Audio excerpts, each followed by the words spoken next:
사랑과 은혜가 풍성하신 하나님, 오늘 이 아침에 저희들을 불러주셔서 하나님의 말씀을 듣게 하여 주시니 감사합니다. 말씀을 전하는 저의 입술도 하나님께서 주장하여 주시옵시고, 또 저희가 드리는 모든 기도가 단지 문제 해결의 도구가 아니라 하나님의 뜻에 순종하는 고백이 되게 하여 주시옵소서. 오늘 특별히 예레미야 선지자를 통해서 저희들에게 주시는 말씀이 있는 줄로 믿습니다. 오해받고 고난 속에서도 흔들리지 않았던 그 믿음을 보시고 하나님의 뜻을 먼저 묻는 성숙한 우리도 신앙인이 되게 하여 주시옵소서. 예수 그리스도의 이름으로 간절히 기도하옵나이다. 아멘. 네, 오늘은 평신도주일 또 주일 예배에 하나님께서 함께 하시고 특별히 영상을 통하여 또 이곳에서 예배드리시는 모든 분들에게 하나님의 큰 은혜와 은총이 임하시기를 간절히 축원을 드립니다. 저희들이 지난 주일에 모세의 이야기를 하면서 하나님의 마음을 움직인 기도라고 하는 그 말씀을 통해서 우리가 기도의 중요성 그리고 한 사람의 그 기도의 중요성에 대해서 살펴보았습니다. 오늘도 그런 기도를 하나님께 드리자라는 말씀을 가지고 함께 은혜를 나누기를 원합니다. 오늘은 유다의 마지막 그러한 시기였던, 그러니까 바벨론에게 망하기 바로 전에 있었던 예루살렘이 바벨론에게 포위된 위기의 순간으로 그 시대로 우리들이 움직여 보겠습니다. 자, 이제 예루살렘이 바벨론의 군대에 의해서 포위가 되고 모든 것이 끝난 것처럼 느껴지는 그 절망의 때에 여기에도 나와 있지만 히드기야 왕이라고 하는 사람이 이제 바벨론의 여러 가지의 허락을 맡아서 왕이 되었습니다.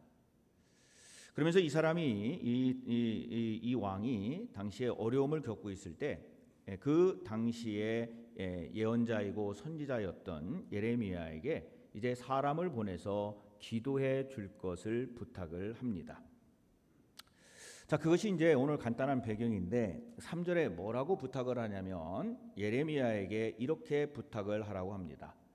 너는 우리를 위하여 우리 하나님 여호와께 기도하라라고 그렇게 부탁을 하라라고 이야기를 했습니다. 아마도 이렇게 하니까 이 시드기야 왕이 원하는 대로 예레미야 선지자가 기도를 했었음에 분명합니다.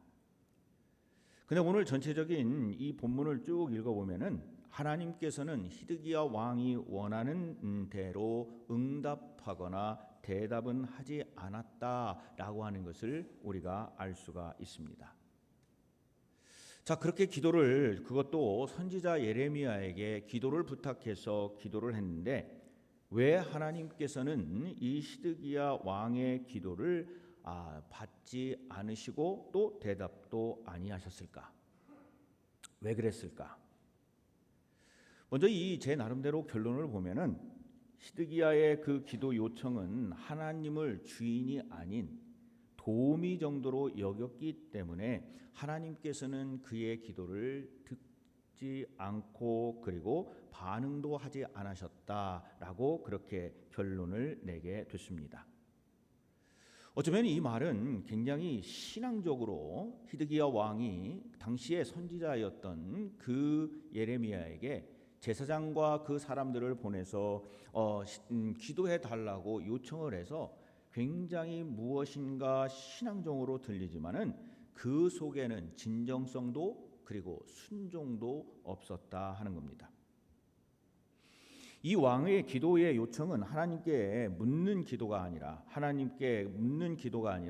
하나님께 그냥 요청을 하고 무엇인가 해달라고 자기의 뜻대로 이야기했던 기도였습니다. 다시 말씀드리면 하나님, 내가 이런 뜻을 세웠습니다. 내가 원하는 건 이겁니다. 하나님, 이 방법으로 어떤 방법으로든지 하나님이 내 뜻대로 되게 해결해 주세요. 이런 형태의 기도였다 하는 겁니다.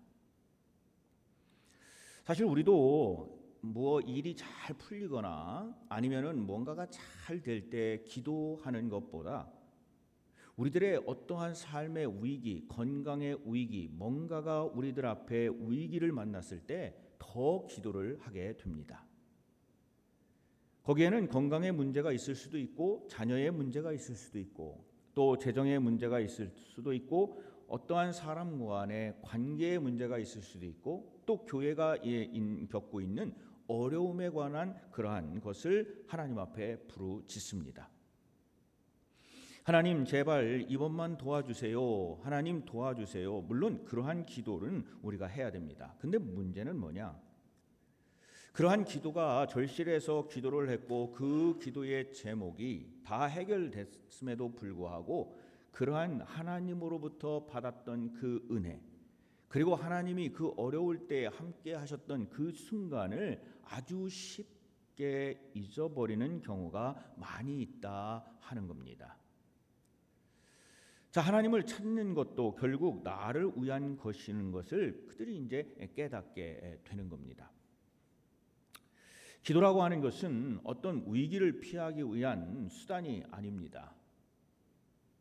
바로 기도라고 하는 것은 하나님께로 우리가 돌아가는 것이고 우리의 기도를 통해서 하나님께서 우리에게 말씀하시는 것을 듣고 그것을 붙들고 살아가기 위해서 우리는 기도를 하는 겁니다.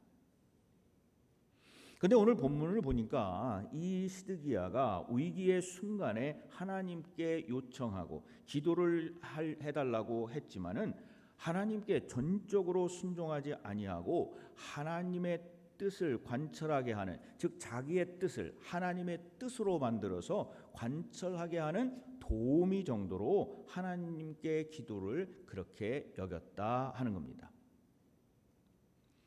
그래서 그것이 그의 기도를 하나님께서 이루게 하지 않았던 이유임에 분명합니다. 제가 지금 말씀을 하나 드릴 텐데 이 장면을 한번 우리 성도님들께서는 이 머릿속으로 그림을 한번 그려 보시기 바랍니다. 어느 날 태풍이 막 몰아치는 밤입니다. 바다의 한가운데 두 어부가 있는데 두 개의 다른 배를 타고 있었습니다. 자, 이 폭풍이 몰아치는 밤에 어부가 두 사람이 두 개의 배, 각각 배를 이제 가지고 나가서 고기를 잡다가 폭풍우를 만나서 그 두 사람이 똑같이 그 순간에 똑같은 현상에서 기도를 합니다. 한 사람은 두려움 속에 하나님 이 태풍을 멈춰 주세요라고 기도를 하고 한 어부는 어떻게 기도하냐면 하나님 이 태풍 속에서도 제 배를 지켜 주시옵소서라고 기도를 합니다. 뭐 언뜻 보기에는 두 개가 다 같은 것 같은데 뭔가 좀 다릅니다. 뭐가 다를까요? 우리 성도님들께서는 보시기에 어느 어부, 어느 배의 기도를 들으셨다고 생각을 하십니까? 하나님 제발 이 태풍을 멈춰 주세요라고 했던 그 어부의 배와 하나님 이 태풍 속에서도 제 배를 지켜 주시옵소서라고 기도한 배 중에 나중에 하나가 남았는데 어떠한 배가 남았을까요? 바로 이 태풍은 여전히 불었지만은 그 배 중에 하나가 남았는데 그것은 바로 두 번째 어부의 배가 그곳에 이제 머물게 됐습니다. 하나님께서는 그러면 왜 그랬을까? 왜 두 번째의 그 배의 어부의 기도를 들어주셨을까? 하나님께서는 그 풍랑 속에서 그것을 견딜 수 있는 힘을 달라고 그리고 그것에 대해서 열심히 노력하고 무엇인가를 하기 위해서 열심히 자기가 기도하고 노력했던 그 배를 하나님께서는 남겼다 하는 겁니다. 왜 이 말씀을 드리냐면 좀 쉽게 이해를 하게 하기 위해서 우리가 무엇인가 우리가 힘으로 우리 주변에 있는 상황을 바꾸려고 기도하는 것이 아니라 그 마음, 즉 그러한 환경 속에서도 우리가 하나님을 붙들고 살아갈 수 있도록 기도하는 것이 더 중요하다 하는 겁니다. 다시 오늘 본문으로 가보면은 히드기야 왕의 말에도 약간의 좀 차이가 하나가 발견하는 것을 우리는 들을 수가 있습니다. 선지자에게 이야기할 때 너는 우리를 위하여 우리 하나님 여호와께 기도하라 그 앞의 내용을 보면은 자기가 원하는 대로 무엇인가의 전쟁에서 어떠한 것을 해달라고 기도하라라고 하는 것이 분명합니다. 근데 아까 말씀드린 것처럼 만약에 여기에서 히드기야 왕이 그 하나님의 신앙을 가지고 기도를 했더라면 좀 다르게 기도를 했어야 한다는 겁니다. 성숙한 기도. 무엇을 해달라라기보다는 하나님 어떻게 내가 이 일을 해야 될까요? 즉 하나님의 뜻과 하나님의 인도하심을 묻는 그러한 기도를 해야 했다 하는 겁니다. 그래서 우리들이 하나님께 성숙한 기도라고 하는 것은 어떻게 말을 해야 되느냐? 우리가 어떻게 해야 하나님 이것을 이기고 나아갈 수 있겠습니까? 하나님 말씀하여 주시옵소서. 하나님 이 상황 속에서도 우리가 배워야 될 것이 무엇입니까? 하나님 어떻게 내가 이 상황 속에서도 살아갈 수 있는 힘을 가질 수가 있겠습니까? 하는 기도로 바뀌어야 된다 하는 겁니다. 그래서 오늘 이 말씀을 보면은 우리에게 깨우침을 주는데 뭐냐면 우리가 기도는 열심히 하는데 기도의 순서를 우리는 분명히 알아야 됩니다. 기도의 순서가 바뀌면 우리 인생의 방향이 바뀐다 하는 겁니다. 나의 중심에서 하나님 중심으로, 나의 중심에서 그 기도가 하나님 중심으로의 기도로 바뀌는 것, 그것이 바뀌면 우리의 삶의 방향도 하나님 중심으로 바뀐다는 겁니다. 어떻게 해야 되느냐? 인생의 질서, 그 순서를 바꿔야 되는데 먼저 Jesus first, 즉 예수 그리스도가 먼저이고 others second, 즉 다른 사람들과 이웃을 위해서 기도하고 마지막으로 뭘 위해서 기도해야 되느냐? I third, 나를 위해서 기도를 하는 겁니다. 다시 말씀드리면 예수님의 말씀과 예수님의 그 뜻이 무엇이었는지, 그리고 이러한 상황 속에서 예수님이라면 어떻게 하실지, 예수님, 하나님, 예수님, 내가 어떻게 해야 됩니까? 예수님의 그 중심으로 바뀌고, 그리고 내가 내 이웃을 위하여 그리고 다른 사람을 위해서 내가 어떻게 그들과 함께 살아갈 수 있고 그들에게 선한 영향력을 끼칠 수가 있겠습니까? 라고 하는 것이 두 번째라고 한다면, 세 번째는 나에게 그 일들을 행할 수 있는 힘과 능력을 주시옵소서. 이것이 바로 참된 기도의 순서라 하는 겁니다. 어느 어머니가 수험생을 두고 있었는데 아들 수험생을 두고 있었는데 이 아들을 위해서 밤마다 또 새벽마다 막 기도를 합니다. 수험생 어머니가 기도하는 내용이야 뻔하잖아요. 어떻게 기도를 하냐면 이렇게 기도를 해요. 하나님, 제 아들이 꼭 좋은 대학에 합격하게 해 주시옵소서. 아니, 어머니의 기도가 잘못된 거 하나도 없어요. 하나님, 제 아들이 꼭 좋은 대학에 합격하게 하여 주시옵소서. 근데 기도를 하고 또 하더라도 그 마음속에 답답한 마음이 가시지가 않는 겁니다.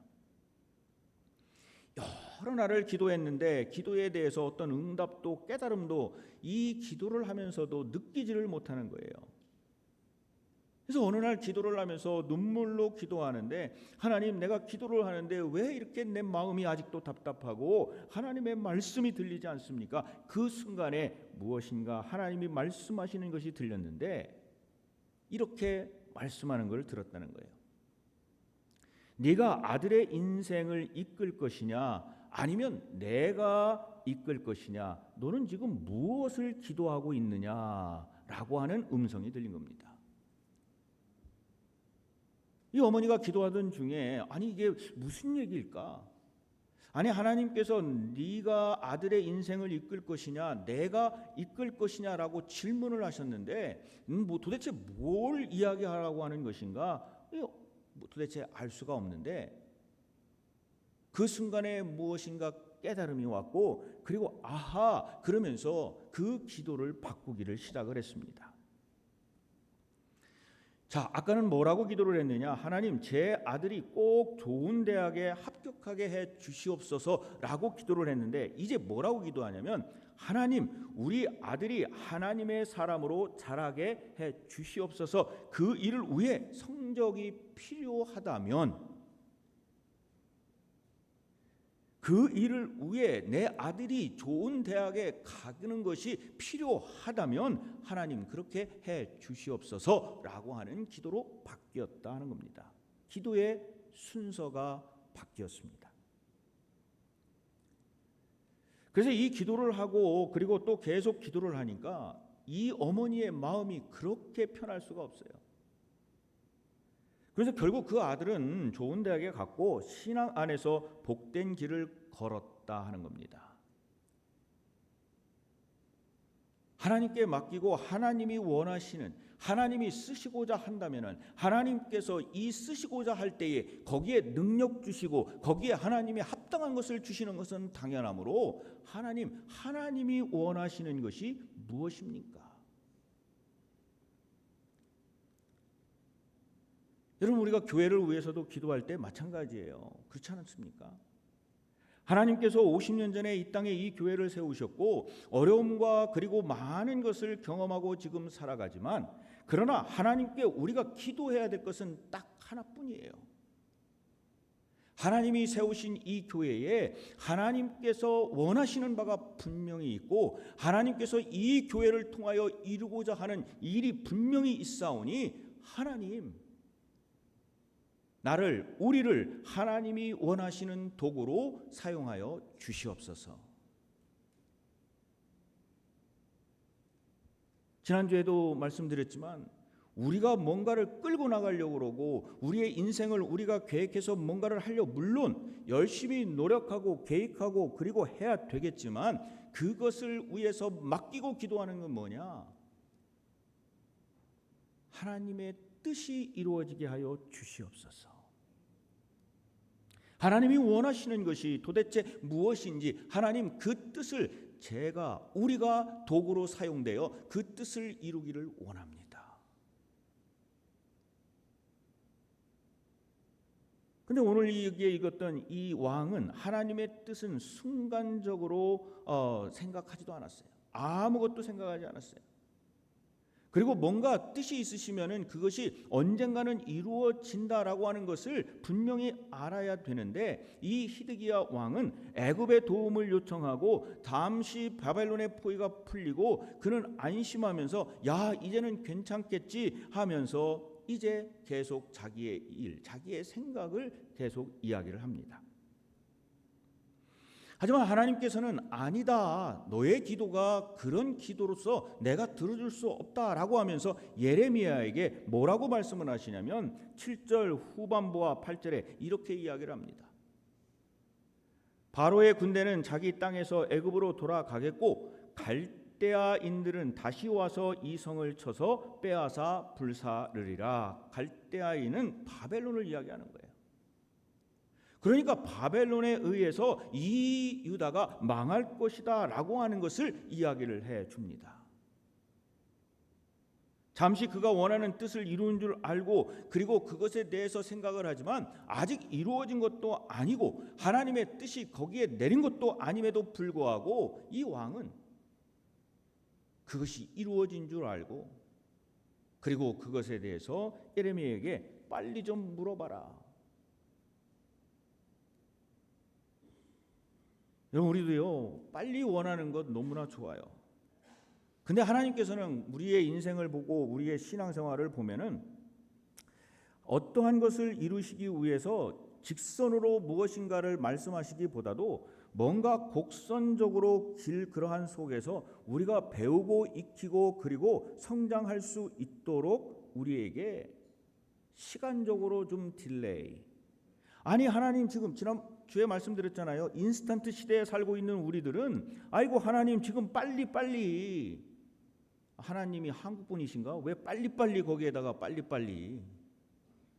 하나님의 시간과 우리의 시간은 분명히 다르고 하나님이 분명히 우리에게 그것이 지금 이루어지지 않는 이유는 그것을 통하여 우리가 무엇인가를 배우고 성장할 수 있도록 우리에게 시간을 주시는 건데, 그것을 모르고 하나님 빨리빨리 그게 안 되면 하나님을 떠나간다는 거예요.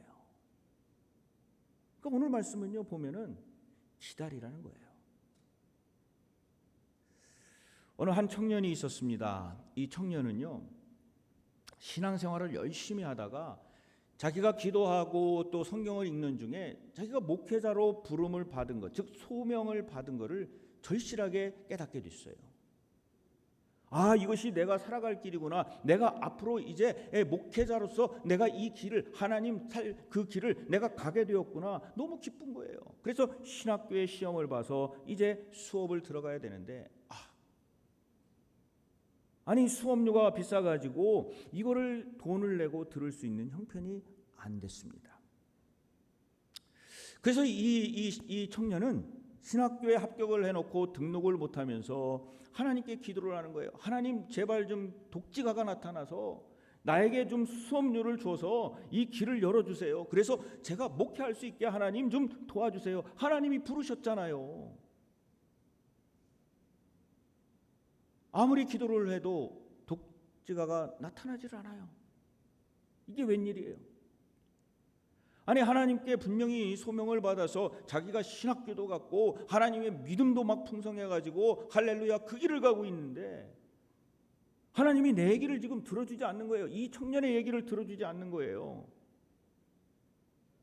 근데 이 청년이 이제 어쩔 수 없이 신학대학을 휴학을 했어요.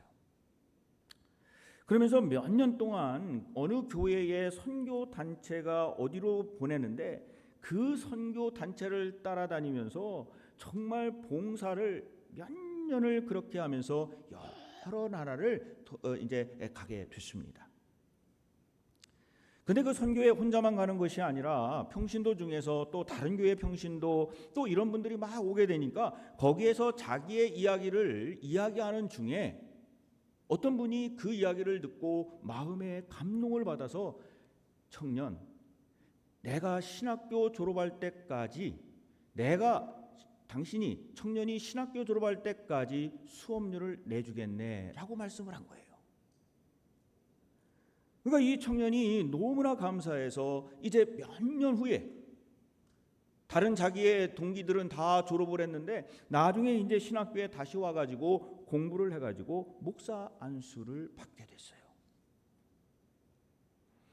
근데 자기가 목사 안수를 받고 물론 그 국내에서도 목회를 할 수 있었지만은 자기가 지금까지 선교 단체에서 선교했던 그 경험과 그 네트워크를 사용해서 이분이 선교사로 나머지 그의 인생 모두를 하나님 앞에 바치게 됐어요. 근데 신학교 다닐 적에 그 선교 단체에 들어가서 선교를 했던 경험이 있어가지고 뭐 선교는 뭐 다른 사람들이 따라오지 못할 정도로 열정도 있었지만은 그 선교사로서의 이 신앙의 모든 목회를 아주 성공적으로 잘 마치게 됐어요. 그러면서 이분이 이제 선교사로 은퇴할 때 후배 선교사들에게 이러한 고백의 작별 설교를 합니다. 그 중에 하나가 이거였어요. 하나님께서는 내 기도를 외면하신 게 아니었다는 거예요. 하나님께서는 내 기도를 외면하신 것이 아니라 더 멀리 돌아가는 길로 나를 성장시키셨다. 바로 이렇게 고백을 합니다. 언뜻 보기에는 하나님이 그 이야기를 안 들어주셔서 빨리 신학교를 마치고 목회 현장으로 나가서 무엇인가를 해야 되는데 하나님의 길은 느려요.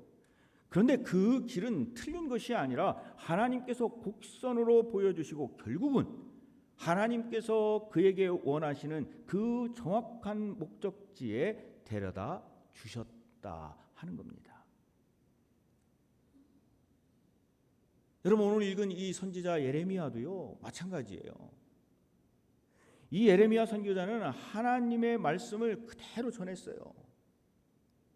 그러다 보니까 이 오늘 성경 뒤쪽으로 쭉 가시면은 그런 얘기가 쭉 나오는데, 그것으로 인해서 고초를 엄청나게 당하고 어려움을 당합니다. 오죽했으면 오늘 성경에도 이 사람이 감옥에 들어가 있지 않은 상태이기 때문에 사람들에게 얼마나 감옥을 잘 들어갔으면 이 말씀을 듣는데 감옥에 들어가지 않은 상태였기 때문에 말씀을 전할 수 있었다라고 이야기를 했을까.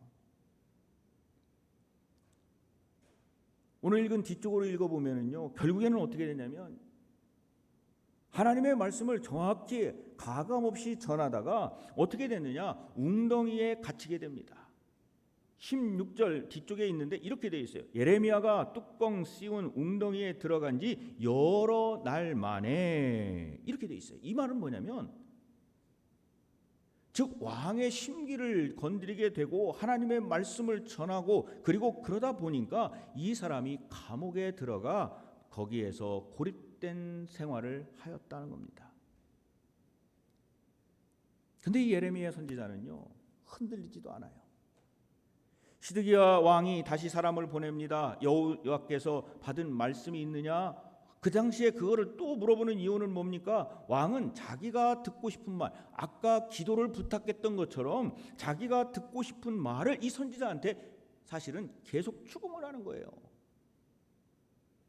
하지만 예레미야는 변함없이 뭐라고 이야기를 합니까? 오늘 본문 뒤쪽에 있는 17절에 있나이다 또 이르시되 왕이 바벨론의 왕의 손에 넘겨지리다. 아까는 불바다가 될 거라고 이야기하더니 이번에는 왕이 이 적군의 손에 넘어갈 것이다 라고 이야기를 합니다.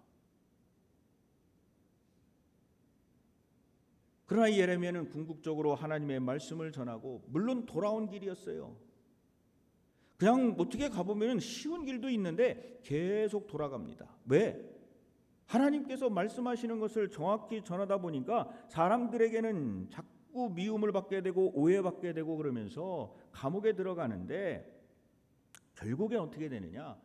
하나님의 말씀을 전하고 하나님의 시선으로 보고, 그리고 하나님께서 이루고자 하는 그 나라를 위해서 이가 선지자로 하나님의 말씀을 끝까지 전했다 하는 거예요. 기도하는 사람은 세상의 평가보다도 하나님의 시선을 두려워해야 됩니다. 그리고 정확하게 주님의 뜻이 무엇인가, 그리고 주님께서 알려주시는 것이 무엇인가, 그리고 우리는 기도를 해야 돼요. 기도를 할 때에도 다른 것이 아니라 예수 그리스도의 이름으로, 나의 구세주가 되시고 나의 십자가에서 나를 위하여 돌아가시고 지금 하나님과 함께 계신 예수 그리스도의 이름으로 하나님께 기도를 하는 거예요. 그러면서 우리의 시선은 어디에 집중해야 됩니까? 그렇죠, 하나님께 집중을 해야 돼요. 여러분, 배를 타보신 분들은 아실 텐데요, 이 배를 타고 항해하시는 분들이 바다를 항해할 때 앞에 파도가 막 치고 막 무섭고 흔들리면요, 그 파도를 바라보면은, 그 눈으로 그 파도를 바라보면은 한 발자국도 거기에서 나아갈 수가 없다고 합니다. 그러면 그 어렵고 힘들 때에 무엇을 바라보느냐? 저쪽에 있는, 밤이면 안 보이겠지만은 낮 시간에는 저쪽에 있는 수평선을 바라보면 앞에 아무리 파도가 쳐도 그 수평선을 바라보면은 그 앞으로 그 배를 나가게 할 수 있다, 그렇게 이야기를 합니다. 저는 이 말씀이 우리 믿음 생활에도 똑같은 것 같아요. 우리 신앙 생활에도 지금 똑같은 것 같습니다. 아니, 우리 교회 생활에도 똑같은 것 같아요. 자꾸 지금 우리 앞에 있는 어떠한 파도들을 바라보면은 우리는 한 발자국도 나아갈 수가 없다는 거예요. 그러나 하나님께서 분명히 약속하시고 하나님께서 그려주신 그 수평선을 바라보고 나아간다고 한다면 그 시선을 가진 사람은 그것에 대해서 무너지지 않아요. 아무리 파도가 넘치고 아무리 무엇인가 유혹이 오고 무엇인가 나를 넘어뜨리려고 한다 할지라도 포기할 필요가 없는 거예요. 왜?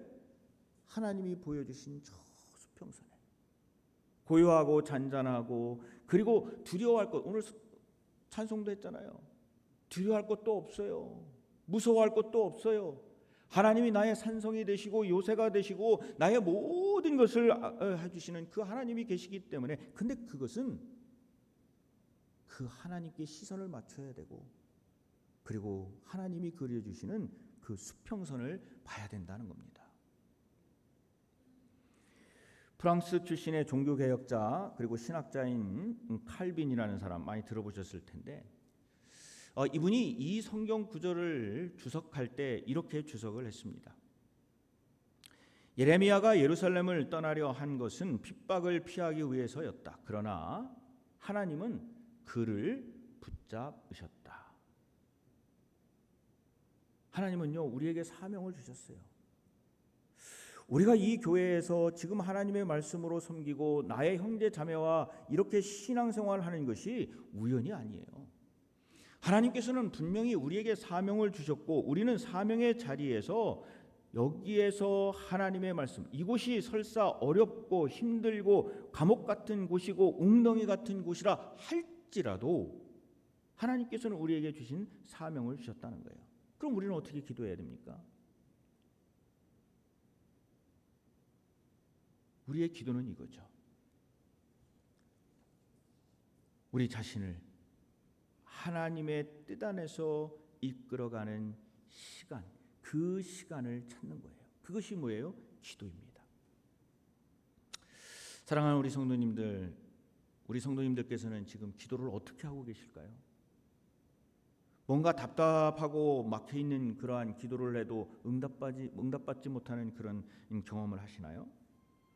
기도해도 아무 일도 일어나지 않는 것 같은 그러한 기도를 혹시 지금 하시고 가시나요? 그럴 때 우리는 이렇게 기도를 해보시기를 바랍니다. 하나님, 내 뜻이 아니라 주님의 뜻을 이루소서. 이 상황 속에서 내가 순종하게 하옵소서. 우리 한번 같이 해보시겠습니다. 시작. 하나님, 내 뜻이 아니라 주님의 뜻을 이루소서. 이 상황 속에서 내가 순종하게 하소서. 하나님은 우리의 기도가 미숙해도요, 하나님은 우리의 신앙과 우리의 삶이 불완전해도요, 우리가 무엇인가 봉사할 때 어누룩해도요, 하나님께서는 우리의 중심을 보시고 계세요. 하나님이 원하시는 그 길에 하나님의 뜻을 이루어 주시옵소서. 하나님이 나를 도구로 사용하여 주시옵소서. 예레미야처럼 오해 속에서 또 어려움 속에서도 믿음을 지키고 순종의 기도를 드리는 우리 모두가 되기를 간절히 축원을 드립니다. 그때 우리 하나님께서는 반드시 그 하나님의 뜻을 우리를 통하여, 어쩌면은 내일 이루어지지 아니하고 1년 후에 이루어지지 아니하고 10년 후에 이루어지지 않을 수도 있지만, 분명히 하나님께서는 이스라엘 백성들을 출애굽하여 가나안 땅으로 인도하셨던 그 하나님께서, 어쩌면은 빙빙 돌아가는 곡선이지만 우리들이 가야 될 그 시간 안에 하나님께서는 은혜로 품어주시고, 그리고 하나님께서는 우리를 축복하시고 우리를 인도해야 하고 기다려 주실 줄로 믿습니다. 오늘도 우리는 그 하나님이 주신 수평성을 바라보시기를 바랍니다. 지금 우리 앞에 있는 그 파도, 그것을 바라보는 것이 아니라 하나님께서 보여주신 저 수평선, 그곳에 하나님의 예수 그리스도의 십자가가 있고, 그곳에 하나님의 능력이 있고, 그곳에 하나님이 분명히 우리에게 주시는 뜻이 있으므로 그것을 바라보시기를 바랍니다. 그리고 우리는 하나님과 함께 최선을 다해서 우리의 삶과 우리의 교회의 신앙생활과 그리고 하나님이 불러주신 그 사명을 가지고 오늘도 기도하며 살아가는 저와 우리 모든 성도님들 되시기를 간절히 축원을 드립니다.